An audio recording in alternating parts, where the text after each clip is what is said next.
তেল ছাড়া এই নাস্তাটি বাচ্চাদের টিফিনের জন্য যদি বানিয়ে দেন তাহলে আপনার আর কোনো টেনশনই থাকবে না, ওরা পুরো টিফিন শেষ করে বাড়ি আসবে। আসসালামু আলাইকুম মাই ইউটিউব ফ্যামিলি, দেশ বা দেশের বাইরে যে যেখানে আছেন সকলকে আমার সালাম। সকলে সুস্থ থাকুন, ভালো থাকুন আর নেক পথে চলুন, এই দোয়াই করি আল্লাহ পাকের কাছে। আর আপনারাও আমাদের জন্য দোয়া করবেন, আমরা যেন সুস্থ সবল থাকতে পারি আর নেক পথে চলতে পারি। ফ্রেন্ডস, আজকে শেয়ার করব তেল ছাড়া একটা দারুণ মজাদার নাস্তা রেসিপি। একেবারে নরম তুলতুলে, মুখে দিলে এর স্বাদ ভোলার না। আর খুবই সহজভাবে এই রেসিপিটি বানাতে পারবেন, আর বাচ্চা থেকে বড় সকলেরই কিন্তু এটা মজার একটা নাস্তা হবে। আর এটা আপনাকে বারবার বানানোর জন্য রিকোয়েস্ট করবে। আর আপনার বাড়িতে আসা অতিথিকে যদি এটা বানিয়ে খান তো অবশ্যই রেসিপিটি আপনার থেকে জানতে চাইবে। তাই বলছি ফ্রেন্ডস, রেসিপিটি প্রথম থেকে শেষ পর্যন্ত দেখবেন, স্কিপ করবেন না। চলুন শুরু করি। বিসমিল্লাহির রহমানির রহিম। এখানে একটা গ্রাইন্ডিং জার নিয়েছি, তাতে 2 কাপ ময়দা আর 2 কাপ দুধ, স্বাদ মতো লবণ, 2 চামচ টক দই নিয়েছি। আপনারা আপনাদের বাড়িতে থাকা যে কোনো বাটির মাপ করে নেবেন। আর দেবার সময় যে ভিডিও ক্লিপটি আমি তুলেছিলাম সেটা কিন্তু ওঠেনি, তার জন্য কিন্তু আমি খুবই দুঃখিত, কারণ আমার ফোনের প্রবলেম চলছে। তো আশা করি আপনারা বুঝতেই পারছেন, কোনো প্রবলেম নেই। আমি আপনাদের বলেই দিলাম কি কি দিয়েছি। আর এই ব্যাটারটা তৈরি করার সময় আমি আরও 1 কাপ পানি দিয়েছি, মানে যেই বাটির মাপ করে ময়দা নিয়েছি সেই বাটির মাপ করে 1 বাটি পানি নিয়েছি। আর 5 মিনিটের জন্য এটাকে রেস্টে রেখে দিলাম।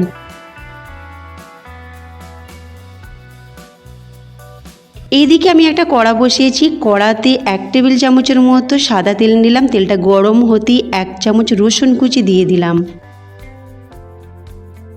রসুন কুচিটা 30 সেকেন্ডের মতো নাড়াচাড়া করার পর 2 থেকে 3টি কাঁচা লঙ্কা কুচি দিয়ে দিতে পারেন। আমি এখানে 2টি কাঁচা লঙ্কা কুচি দিয়ে দেব। এবার এটাকে কিছুক্ষণ নাড়াচাড়া করব। তারপরে মুরগির মাংসের কিমা 150 গ্রাম নিয়েছি, সেটাকে দিয়ে দেব।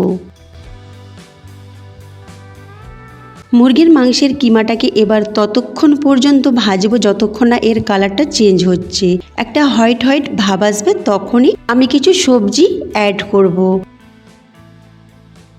সবজির মধ্যে পেঁয়াজ কুচি 4 চামচ, গাজর কুচি 3 চামচ, এগুলোকে কিছুক্ষণ নাড়াচাড়া করব প্রায় 1 মিনিটের মতো।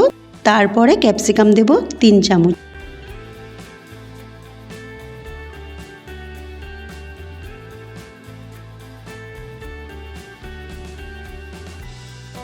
আপনারা চাইলে আপনাদের পছন্দ মতো সবজি এখানে অ্যাড করতে পারেন। আমি এখানে গাজর আর ক্যাপসিকাম দিলাম আর পেঁয়াজ দিলাম। আপনারা চাইলে মটরশুঁটি দিতে পারেন, বিনস দিতে পারেন। এবার এটাকে 30 সেকেন্ডের মতো নাড়াচাড়া করব। তারপরে কিছু মশলা এতে দেব।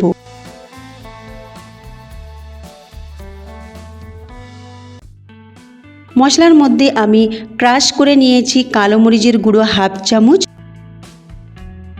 মিক্স হাব ছিল আমার কাছে, সেটা 1/2 চামচ দিয়েছি। মিক্স হাবটা আপনারা স্কিপ করতে পারেন, যদি বাড়িতে থাকে দেবেন, তা না হলে না দিলেও চলবে। তারপরে ধনে আর জিরে গোটা, সেটাকে ভেজে নিয়ে ক্রাশ করে দিলাম 1/2 চামচ। আর কিছু মশলা দেব না। এবার এটাকে নাড়াচাড়া করে নিয়ে কিছু সস মেশাবো। সসের মধ্যে 2 টেবিল চামচ টমেটো সস, এটা আমার বাড়িতে বানানো সস, 1 চামচ সোয়া সস, 1 চামচ ভিনিগার আর সামান্য লবণ। এগুলো মিশিয়ে দিয়ে ভালো করে একটু ফ্রাই করে নেব। বেশ মাখা মাখা হয়ে যাবে, তখন এটাকে একটা আলাদা পাত্রে তুলে নেব।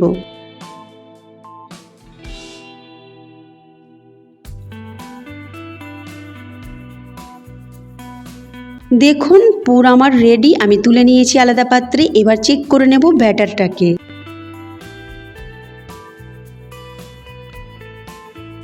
ব্যাটারটা রেস্টে রাখার জন্য একটু বসে গেছে, যেহেতু এটা ময়দা আর এতে দই মেশানো হয়েছে, তাই ব্যাটারটাকে একটু নাড়াচাড়া করে দিলাম। আর একটু পানি দেব, 1/2 কাপের মতো পানি। আর কাঁচা লঙ্কা কুচি দেব। কাঁচা লঙ্কা কুচির মধ্যে সবুজ আর লাল রঙের কাঁচা লঙ্কা নিয়েছি, যার দানাগুলোকে আমি ফেলে দিয়েছি, খোসাগুলোকে ছোট ছোট করে কুচি করে নিয়েছি। এটা করলে কি হবে, ঝালটা কম হবে আর দেখতে কিন্তু অসাধারণ হবে, খেতেও ভালো লাগবে। এবার ভালো করে এটাকে মিশিয়ে নিলাম আর চলে যাব গ্যাসের কাছে।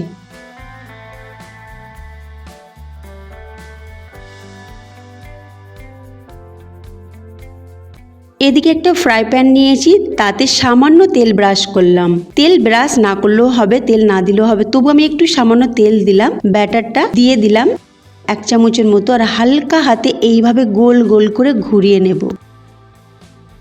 আর গ্যাসের ফ্লেমটা রাখবো এই সময় মাঝারি। শুকিয়ে গেলে এটাকে আমি উল্টে নেব, উল্টে নিয়ে 30 সেকেন্ডের মতো রাখবো।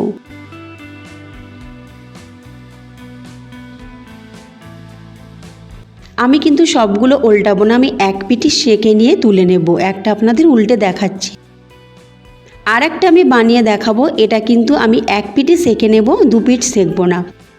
তো চামচের মাধ্যমে এইভাবে ব্যাটারটা দিয়ে হালকা হাতে গোল গোল করে নেবেন, তাতে সবগুলো কিন্তু গোল আকারের হবে। তবে আবারও বলে দিচ্ছি, বেশি চাপ দেবেন না, চাপ দিলে কিন্তু এটা উঠে আসবে আর এর শেপটা নষ্ট হয়ে যাবে। যখনই ওপরটা দেখবেন শুকিয়ে গেছে, কালারটা অনেকটা চেঞ্জ হয়ে গেছে, তখন তুলে নেবেন আর খুব সহজভাবে কিন্তু উঠে আসবে। সবগুলো আমার বানানো হয়ে গেছে, দেখুন কত সুন্দর দেখতে লাগছে। এগুলো আপনারা এমনিও খেতে পারবেন, যে কোনো তরকারির সাথে খেতে কিন্তু খুবই ভালো লাগে আর খুবই নরম হয়। এবার এর মধ্যে আমি পুর ভরে নেব। যে পিঠটা সেঁকে নিয়েছি সে পিঠটা ওপর দিকে রাখবো আর তার উপরে কিছু পুর দিয়ে দেব। আমি রোল করে নেব, এটাকে রোল করে হালকাভাবে একটু সেঁকে নেব। আপনারা আপনাদের পছন্দ মতো শেপ দিতে পারেন, আপনারা এটাকে রেক্ট্যাঙ্গেল শেপও দিতে পারেন বা স্কোয়ার শেপও দিতে পারেন। আমি এটা রোল করে নিচ্ছি। আর একটা বাটিতে সামান্য ময়দা নিয়েছি, তাতে সামান্য পানি মিশিয়ে একটু ঘন ব্যাটার তৈরি করে রেখেছিলাম, সেটা দিয়ে আমি জুড়ে দিলাম। এটা করলে কি হবে, খুলে যাবে না আর এটাকে ভেজে নেবার সময় কোনো প্রবলেমও হবে না। একটা পুর ভরে আমি প্লেটে রেখে দিলাম, আর একটা আপনাদেরকে বানিয়ে দেখাচ্ছি। দেখুন, যে দিকটা সেঁকে নেওয়া হয়েছে সেদিকটাই পুর ভরবেন আর অপর দিকটাই কিন্তু ভরবেন না, তাহা নাহলে এর সৌন্দর্যটা নষ্ট হয়ে যাবে। এবারে দেখুন আমি এইভাবে রোল করে আর যে ময়দার আমি ঘন একটা ব্যাটার তৈরি করে রেখেছিলাম সেটা দিয়ে জুড়ে দেব। আর এগুলো সব আমি একটা প্লেটে নিয়ে নেব।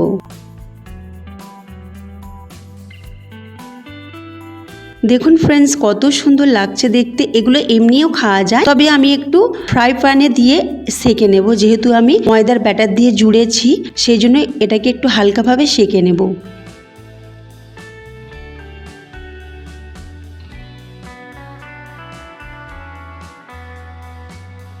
আবারও চলে যাচ্ছি গ্যাসের কাছে। ফ্রাই প্যানটাকে একটু তেল দিয়ে ব্রাশ করে নেব।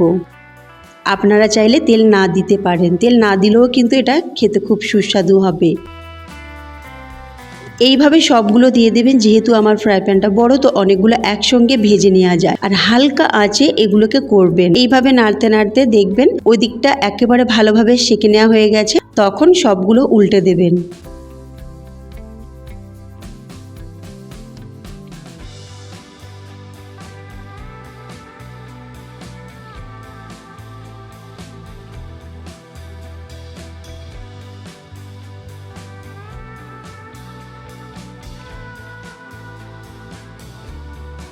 এই নাস্তাগুলোকে একটু হালকাভাবেও ভেজে নিতে পারেন বা একটু বেশিক্ষণ রেখেও ভেজে নিতে পারেন। হালকাভাবে ভাজলে কালারটা এরকমই থাকবে, আর যদি একটু বেশি করে ভাজেন বা বেশি সময় দেন, ধরুন প্রায় 1 থেকে 1.5 মিনিট, তাহলে একটু কালার আসবে। তো আমি দুটো এমনি হালকাভাবে ভেজে নিয়েছি আর বাকিগুলো একটু কালার করে ভেজে নিয়েছি। দেখুন এইরকম কালার এসেছে, এইরকম আমি ভেজে নিয়েছি। আর ফ্রেন্ডস, এই রেসিপিটা অনেকক্ষণ পর্যন্ত নরম থাকে, কারণ এতে দুধ আর দই দেওয়া হয়েছে। তো ফ্রেন্ডস, আজকের রেসিপি কেমন লাগলো আপনাদেরকে অবশ্যই আমাকে কমেন্টে জানাবেন। তার সাথে আমাকে একটা লাইক করবেন, কারণ আপনাদের একটা লাইক আমার কনফিডেন্সকে বাড়িয়ে দেয় আর আমাকে নতুন নতুন রেসিপি বানাতে হেল্প করে। আর এই রেসিপিটি যদি আপনাদের ভালো লাগে তো প্লিজ আপনারা আপনাদের ফ্রেন্ডস আর রিলেটিভদের কাছে শেয়ার করবেন। আর যারা নতুন রয়েছেন, আমার চ্যানেলে নতুন ভিজিট করেছেন, তাদের যদি এই রেসিপিটি ভালো লাগে তো প্লিজ সাবস্ক্রাইব করে পাশে থাকা বেল আইকনটি ক্লিক করবেন সবার আগে নতুন রেসিপিটি পাওয়ার জন্য। আজকে এই মতো রইল, আবার ফিরে আসছি নতুন এক রেসিপি নিয়ে। আল্লাহ হাফিজ।